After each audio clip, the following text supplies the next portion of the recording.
கர்த்தருக்குள் பிரியமானவர்களே, கர்த்தருக்கு ஸ்தோத்திரம். இந்த நாளில் கூட 1 யோவான் 4ஆம் அதிகாரம் 42வது வசனத்தை உங்கள் மத்தியில் வாசிக்கிறேன். தேவனை ஒருவரும் ஒருபோதும் கண்டதில்லை. நாம் ஒருவரிடத்தில் ஒருவர் அன்பு கூர்ந்தால் தேவன் நமக்குள் நிலைத்திருக்கிறார். அவருடைய அன்பு நமக்குள் பூரணப்படும். இன்னைக்கு ஆவியானவர் சொல்லுகிறார், தேவனை ஒருவரும் ஒருபோதும் கண்டதில்லை.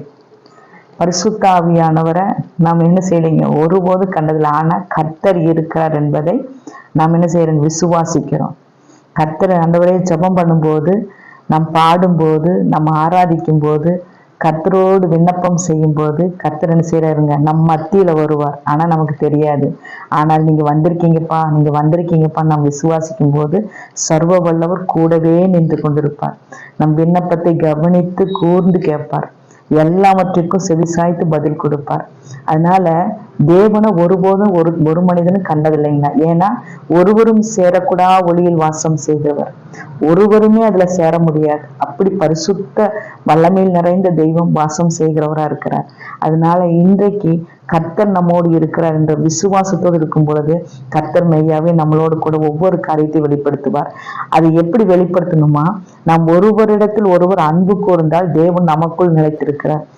நம்ம ஒவ்வொருத்தரையும் நேசிக்கும் பொழுதுதான் தேவன் நமக்குள்ள நிலைச்சிருக்கிறார். ஏன்னா அன்பு கூர்ந்த தேவன் அவர் பரலோகத்திலிருந்து இறங்கி வந்து மனுபுத்திரராய் வெளிப்பட்டு நமக்காக சிலுவையில் ஒப்பு கொடுத்து மரண வரையும் நம்ம கூட அன்பு கூர்ந்தார். தாகமாய் இருக்கிறேன் அப்படின்னு சொன்னாரோ ஒழிய எல்லாரையும் சபிக்கல.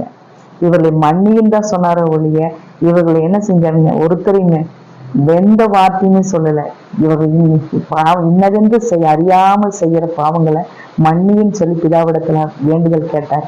இன்றைக்கு அந்த எண்ணம் நமக்குள் இருக்கும்போது அவர் சொல்றார், அவருடைய அன்பு நமக்கு பூரணமா இருக்குங்களா.